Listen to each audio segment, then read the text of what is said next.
Hello everyone, welcome to the channel agricultural studies. मेरा नाम है दिवाकर खत्री और आज इस वीडियो के दौरान हम फंडामेंटल्स ऑफ सॉइल साइंस में सॉइल फिजिक्स के अंदर जो हमारा टॉपिक चल रहा था सॉइल वाटर, तो उसे आगे कंटिन्यू करने वाले हैं।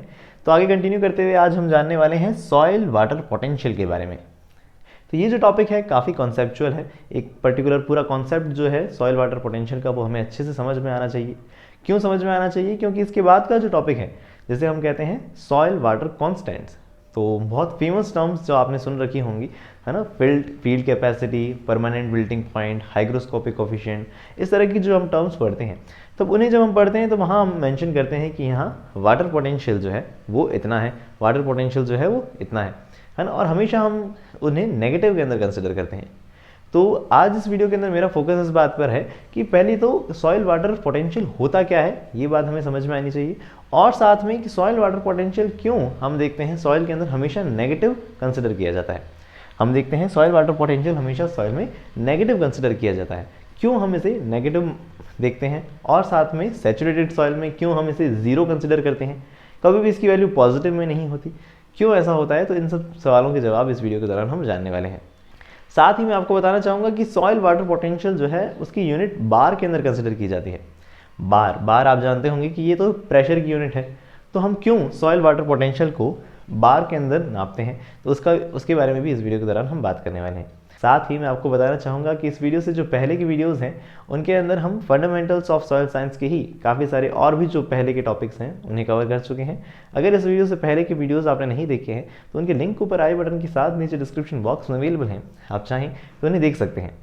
तो आज सबसे पहले अगर हम बात करें कि ये सॉइल वाटर पोटेंशियल होता क्या है ना, तो यहाँ जो टर्म है पोटेंशियल, इस पोटेंशियल का मतलब मैं आपसे पूछना चाहूँगा कि आप क्या समझते हैं।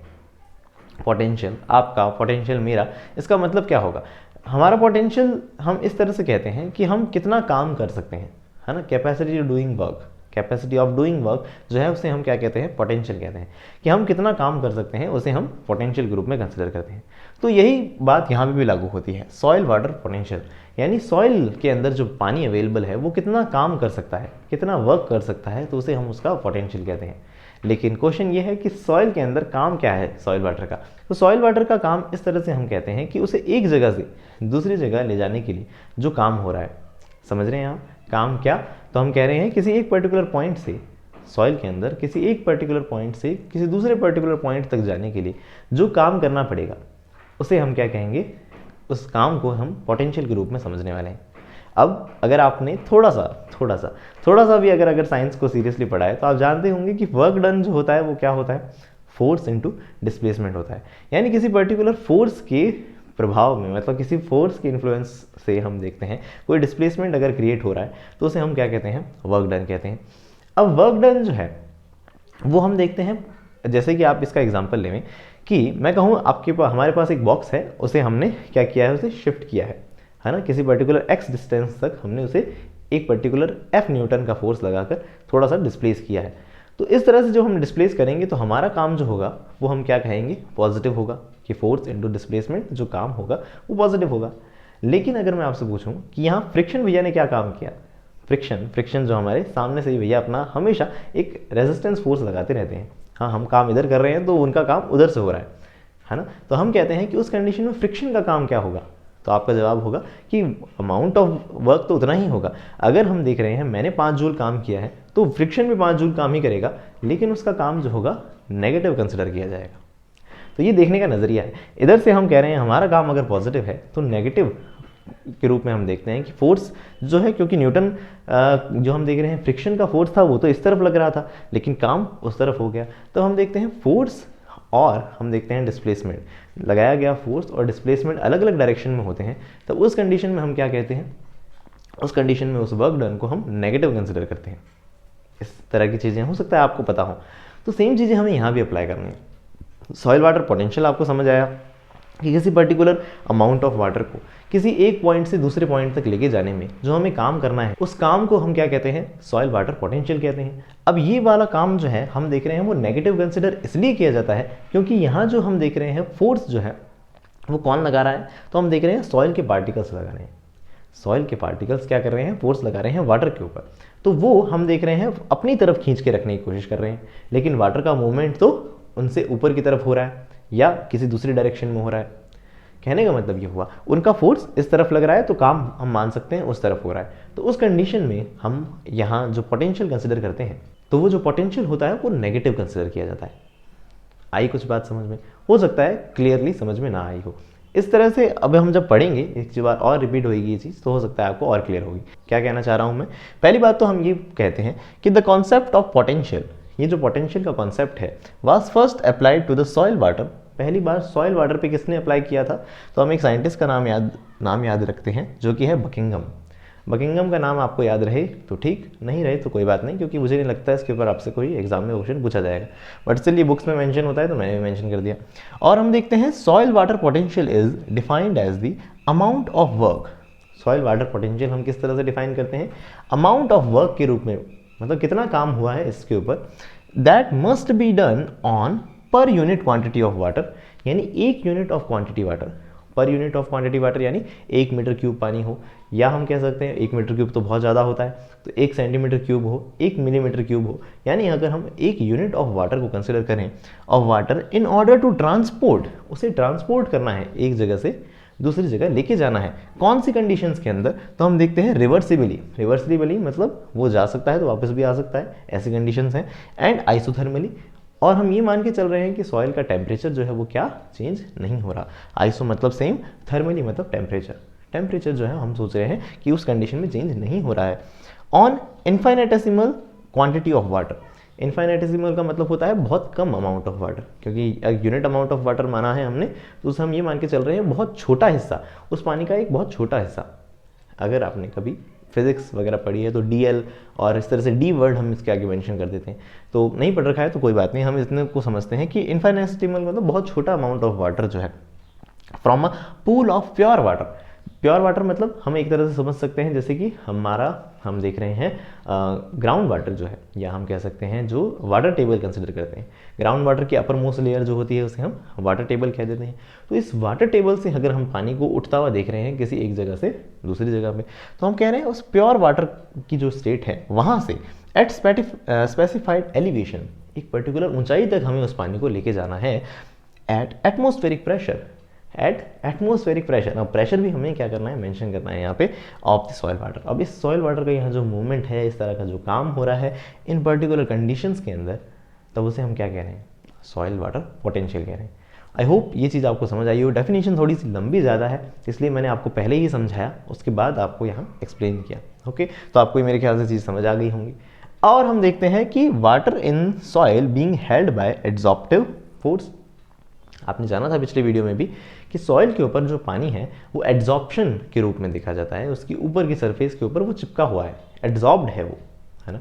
तो एड्जॉर्ब्ड है तो हम देखते हैं साथ में एड्जॉर्प्टिव फोर्स उसके ऊपर लग रहा है सॉइल वाटर के ऊपर, और साथ में ऑस्मोटिक प्रेशर्स लगते हैं। ऑस्मोटिक प्रेशर तब डेवलप होते हैं वैसे तो जब उसके अंदर कोई सैलिनिटी कॉज हो, मतलब पानी के अंदर अगर कोई दूसरे सॉल्ट्स आने लगते हैं तो सॉल्ट की वजह से जो प्रेशर हम देखते हैं क्रिएट होता है उसे हम एक तरह से ऑस्मोटिक प्रेशर के रूप में समझते हैं। And pressure gradient, pressure gradient मतलब ग्रेडियंट का मतलब हमेशा ढाल के रूप में समझते हैं, कहीं प्रेशर ज़्यादा कहीं प्रेशर कम, तो उस कंडीशन से कहीं प्रेशर ज़्यादा है तो ज़्यादा से कम की तरफ अपने आप एक फोर्स क्रिएट होगा। समझते हैं आप इस चीज़ को? कहीं अगर प्रेशर बहुत ज़्यादा है और कहीं प्रेशर बहुत कम है तो ज़्यादा से कम की तरफ ऑटोमेटिकली पानी का मूवमेंट देख सकते हैं हम। तो इस तरह के जो फोर्सेस हैं, ये सारे फोर्सेस जो हम देखते हैं has lower capacity to do work, इनकी कैपेसिटी कम होती है काम करवाने की, तो ये फोर्सेस जो हैं वो कम काम करवा सकते हैं। For the movement against these forces, अब मूवमेंट तो होना है पानी का, क्योंकि हम वर्क डन के रूप में समझ रहे हैं कि काम तो होने वाला है, तो काम जो होने वाला है उसके रूप में ही समझ रहे हैं। ये जो मूवमेंट हो रहा है अगेंस्ट दीज फोर्सेस हो रहा है, इसमें से सबसे मोस्ट इंपॉर्टेंट आप समझ सकते हैं एड्सॉर्प्टिव फोर्स, जिसको हम आगे मैट्रिक्स पोटेंशियल के रूप में भी समझेंगे। मैट्रिक्स पोटेंशियल मतलब सॉइल के मैट्रिक्स मतलब सैंड, सिल्ट और क्ले। तो ये जो क्ले पार्टिकल्स वगैरह हैं वो किस तरह से पानी को पकड़ के बैठे हैं, अपना क्या फोर्स लगाए बैठे हैं, उस फोर्स के अगेंस्ट हम देख रहे हैं जो काम हो रहा है। तो फोर्स के अगेंस्ट काम होगा तो इसका मतलब हम उस काम को नेगेटिव कंसिडर करेंगे। एग्जांपल आपको मैंने फ्रिक्शन के रूप में समझा ही दिया, तो उसी तरह से आप यहाँ पे भी समझ सकते हैं कि फोर्स काम हो रहा है, लेकिन हम उसका किसका काम कंसिडर करें? सॉइल का काम अगर कंसिडर करें, क्योंकि वो जो काम है वो एक तरह से हम देख रहे हैं उसे अगर पॉजिटिव कंसिडर किया जाए तो सॉइल का जो काम है उसे हम नेगेटिव कंसिडर करते हैं, क्योंकि उसका जो फोर्स क्या है इस तरफ लग रहा है और मूवमेंट जो है उसके अपोजिट डायरेक्शन में हो रहा है। तो इसलिए आपको याद रखना है कि सॉइल वाटर पोटेंशियल जो है वो नेगेटिव कंसिडर किया जाता है। ओके, तो अब दूसरी बात अगर हम कहें कि सॉइल वाटर पोटेंशियल जो है जब कंप्लीट सैचुरेटेड कंडीशंस होती हैं, इसे भी आपको याद भी रखना है अगर नहीं पता है तो, कि कंप्लीटली सैचुरेटेड कंडीशंस यानी कि माइक्रो और मैक्रो पोर्स जितने भी हैं वो सारे अगर पानी से भर चुके हैं, यानी सैचुरेटेड कंडीशंस है, जितना हद तक पानी आ सकता है उतना हद तक पानी आया हुआ है, उस कंडीशन में हम देखते हैं कि सॉइल जो है उसके ऊपर फोर्स लगाएगी ही नहीं। किसके ऊपर? क्योंकि वो सैचुरेटेड कंडीशंस हैं, सॉइल पार्टिकल्स फिर एक तरह से हार जाते हैं कि बहुत सारा पानी आ गया तो एक तरह से क्या ही फोर्स लगाएं उस पर। तो कहने का मतलब ये हो गया कि उस कंडीशन में आप ये याद रखें कि उसमें हम फोर्स को जो है जीरो कंसिडर कर लेते हैं। अब सॉइल पार्टिकल ने पानी के ऊपर फोर्स ही नहीं लगाया तो फिर हम कहते हैं काम हुआ ही नहीं, फोर्स जीरो। तो हम देख रहे हैं work done is equals to force into displacement में फोर्स अगर जीरो हो गया तो हम देखते हैं जीरो इंटू डिस्प्लेसमेंट मतलब क्या? मतलब हम देख रहे हैं सॉइल ने कुछ काम नहीं किया। सॉइल ने कुछ काम नहीं किया तो ये प्योर वाटर वाली स्टेट है, या जिसे हम कहते हैं सैचुरेटेड कंडीशंस हैं। उन कंडीशंस में हम वाटर पोटेंशियल जो है उसे क्या कंसिडर करते हैं? उसे हम जीरो कंसिडर करते हैं। तो इसे भी आपको समझ में रखना है। ओके, तो इस तरह से आपने ये जाना कि सॉइल वाटर पोटेंशियल क्या होता है, सॉइल वाटर पोटेंशियल जो है क्यों नेगेटिव और किस कंडीशन में हम पॉजिटिव लेते हैं। इसकी वैल्यू पॉजिटिव हम कभी भी कंसिडर नहीं करते, क्योंकि हम देख सकते हैं ऐसा तो है ही नहीं कि जिस डायरेक्शन में वो फोर्स लग रहा है उसी डायरेक्शन में काम भी हम कंसिडर करें, और इसकी वैल्यूज जो है हम कभी पॉजिटिव कंसिडर नहीं करते हैं। ओके, तो इस तरह से हमने जाना सॉइल वाटर पोटेंशियल क्या है। अब हम जानेंगे कि सॉइल वाटर पोटेंशियल की हम देखते हैं 4 मेन कंपोनेंट्स होते हैं। वो क्या मेन कंपोनेंट्स हैं उसके बारे में भी बात कर लेते हैं। ओके, आप चाहें तो इसे नोट कर सकते हैं।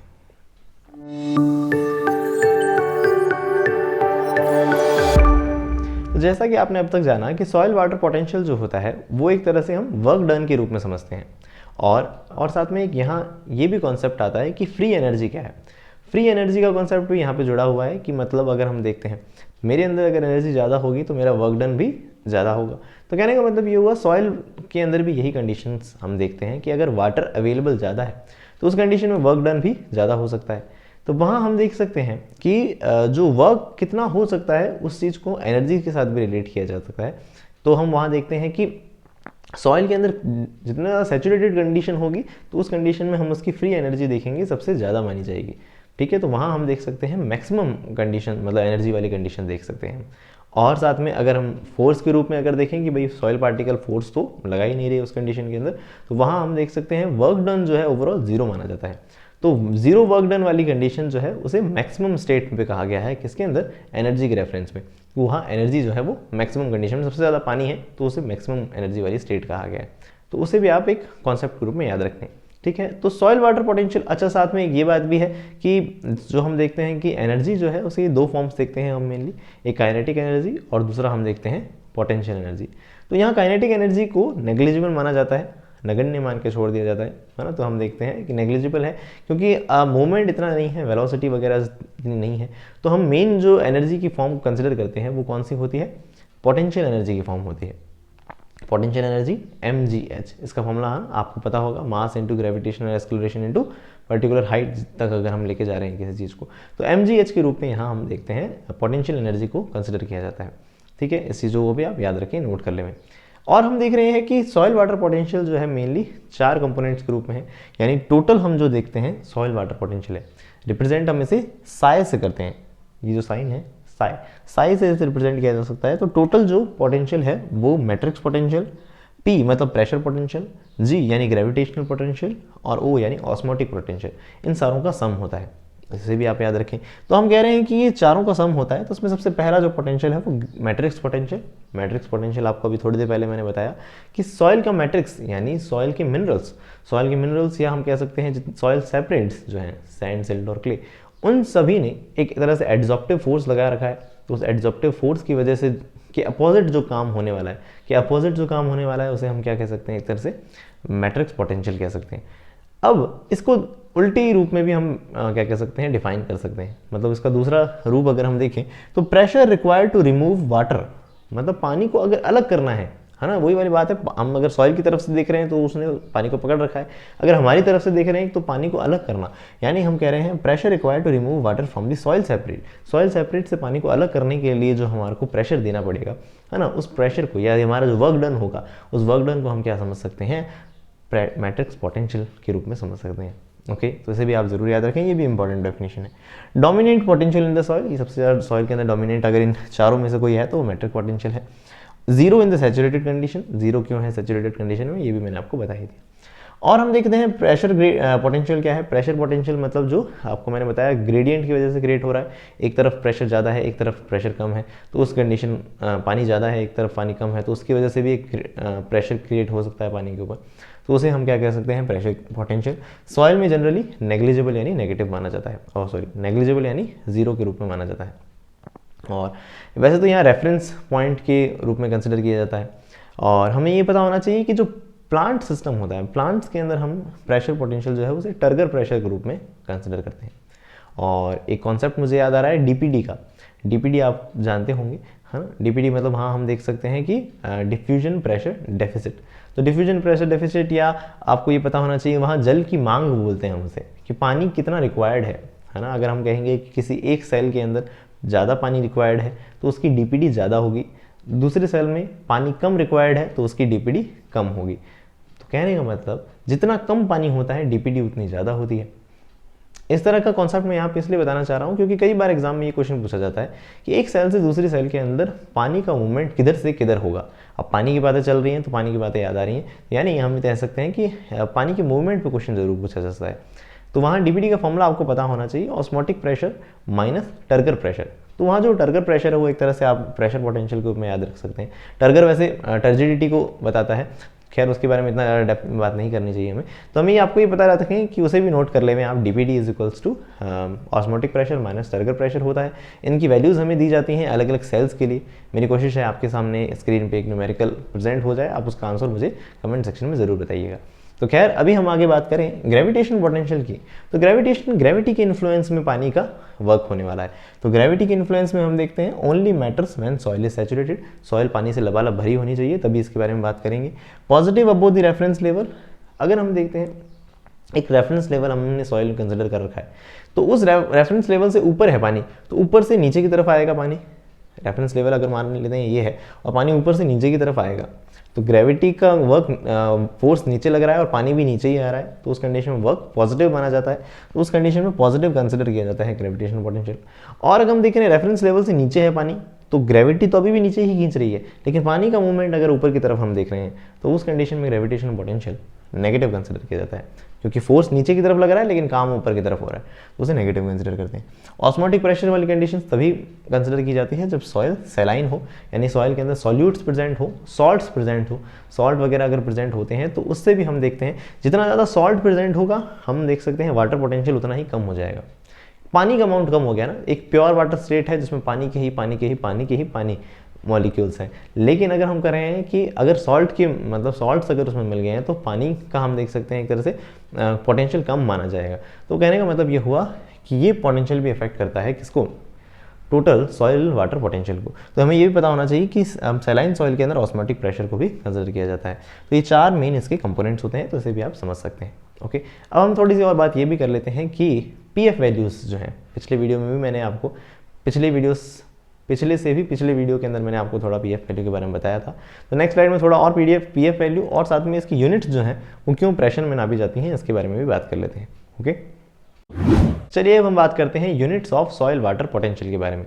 अब जो सॉइल वाटर पोटेंशियल है उसे हम मेनली तीन तरह से रिप्रेजेंट करते हैं, एक तो वेट बेसिस पे, दूसरा हम वॉल्यूम बेसिस पे रिप्रेजेंट करते हैं, और तीसरा मास बेसिस पे भी रिप्रेजेंट किया जा सकता है इसे। तो मास बेसिस पे अगर हम रिप्रेजेंट करेंगे तो यहाँ एनर्जी अपॉन में मास यानी सिर्फ m रखेंगे। अब यहाँ वेट बेसिस पे रिप्रेजेंट किया है तो नीचे हमने mg लिखा है। वॉल्यूम बेसिस पे अगर हम रिप्रेजेंट करेंगे तो वहाँ वॉल्यूम का जो फॉर्मूला होता है आपको पता होना चाहिए, मास अपॉन डेंसिटी, है ना, क्योंकि density is equals to mass upon volume, तो मास अपॉन डेंसिटी के रूप में भी रिप्रेजेंट किया जा सकता है। तो इस तरह से इसे तीन फॉर्म में रिप्रेजेंट किया जा सकता है, लेकिन जनरली हम देखते हैं, यानी हम कह रहे हैं soil water potential is generally expressed on the weight basis पे रिप्रेजेंट करते हैं। अब जब इसे वेट बेसिस पे रिप्रेजेंट करते हैं तो ओनली बचता है h mg से mg कैंसिल होने के बाद h बचता है, तो इस h को हम क्या कहते हैं, हेड यूनिट कहते हैं। हेड यूनिट मतलब किसी पर्टिकुलर वाटर का कॉलम कितना प्रेशर लगा रहा है ना, तो वाटर का कॉलम जो इतना प्रेशर लगा रहा है, तो उस वजह से हम देख सकते हैं सॉइल वाटर पोटेंशियल को रिलेट कर लिया हमने प्रेशर से। तो प्रेशर से रिलेट कर दिया, तो वो जो प्रेशर है mm/Hg या सेंटीमीटर या मिलीमीटर, इस तरह से हम क्या कहते हैं, mm/Hg आपको पता होगा ना, बार के अंदर बैरोमीटर वगैरह के अंदर आपको पता होगा कि पर्टिकुलर Hg का जो कॉलम है वो कितना प्रेशर लगा रहा है। तो कहने का मतलब ये हुआ प्रेशर को हेड यूनिट के साथ रिलेट किया जा सकता है। तो ये हेड यूनिट जो है अल्टीमेटली मैं आपको ये बताना चाह रहा हूँ कि सेंटीमीटर्स वगैरह जो होगी उसे हम बाद में बार्स के अंदर भी रिप्रेजेंट कर सकते हैं उसे रिलेट करके। तो हमें ये बताना चाहिए कि सॉइल वाटर पोटेंशियल बार, पास्कल्स, इस तरह से प्रेशर यूनिट्स के रूप में रिप्रेजेंट किया जा सकता है। एक पास्कल जो होता है 10⁻⁻⁵ बार के बराबर होता है, या मैं ऐसे भी कह सकता हूँ कि एक बार में 10 लाख नहीं 1 लाख पास्कल्स होते हैं। तो पास्कल छोटी यूनिट है, बार एक बहुत बड़ी यूनिट है ना, बहुत बड़ी यूनिट है, इसलिए हम इसके आगे जो वैल्यूज़ देखेंगे -1/3, 0.033 है ना, इस तरह की छोटी वैल्यूज़ के रूप में रिप्रेजेंट करेंगे। तो बार एक अच्छा प्रेशर है, मतलब बड़ी यूनिट है प्रेशर की, इसे भी आप याद रखें। उसके बाद एक कॉन्सेप्ट आता है पीएफ वैल्यू का। पीएफ वैल्यू के बारे में मैंने पिछले वीडियो में भी आपको बताया था, थोड़ा सा और क्लेरिफाई कर लेते हैं इसे, कि the symbol of P indicates the negative logarithm. जैसे पी एच के अंदर वो नेगेटिव लॉगरिथम होता है H प्लस आयंस का, तो यहाँ पी एफ के अंदर P जो है वो नेगेटिव लॉगरिथम है किसका, F यानी मैंने उस वक्त आपको कहा था फोर्स के रूप में याद कर लीजिए। तो फोर्स से भी एक करेक्ट अगर हम फॉर्म जो डेफिनेशन के रूप में देखते हैं वो है फ्री एनर्जी। फ्री एनर्जी जो है कितनी है उसका नेगेटिव लॉगरिथम ही क्या है, पी एफ वैल्यू है।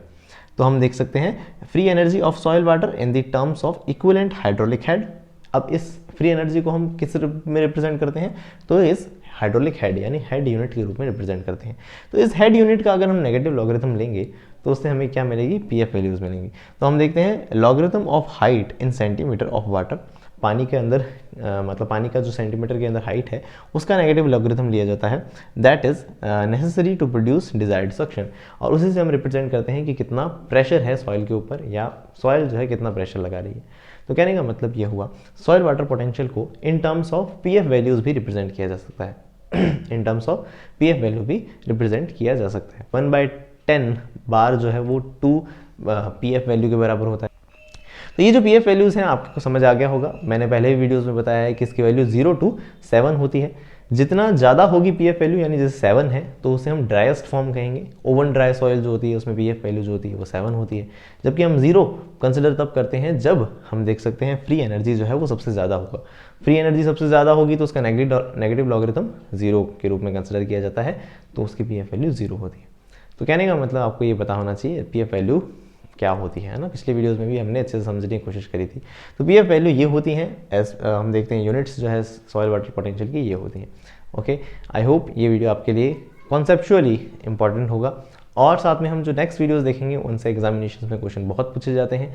ये वीडियो जो है वो थोड़ा कॉन्सेप्चुअल लगता है मुझे, कि इसके अंदर हमें जो कॉन्सेप्ट मुझे पता है, मेरी कोशिश है आपको भी पता चले हों। ओके, साथ में अगेन मैं आपको बताना चाहूँगा इस वीडियो से रिलेटेड जो भी कंटेंट है मेरी कोशिश है उसकी पीडीएफ फॉर्म नीचे डिस्क्रिप्शन बॉक्स में अवेलेबल हो, आप उसे डाउनलोड करके आराम से पढ़ सकते हैं। साथ में आपसे रिक्वेस्ट करूँगा इस वीडियो को आप लाइक ज़रूर करें, क्योंकि इस वीडियो को लाइक करने से इस चैनल को तो सपोर्ट मिलेगा ही, साथ में इस चैनल की और भी जो वीडियोज़ हैं यूट्यूब आपको रिकमेंड करता रहेगा, तो आप इस चैनल से और अच्छे से जुड़ सकते हैं। और साथ में अपने फ्रेंड्स के साथ इस वीडियो को शेयर ज़रूर करें, और इसी तरह की वीडियोज़ के लिए जुड़े रहिएगा एग्रीकल्चरल स्टडीज़ से।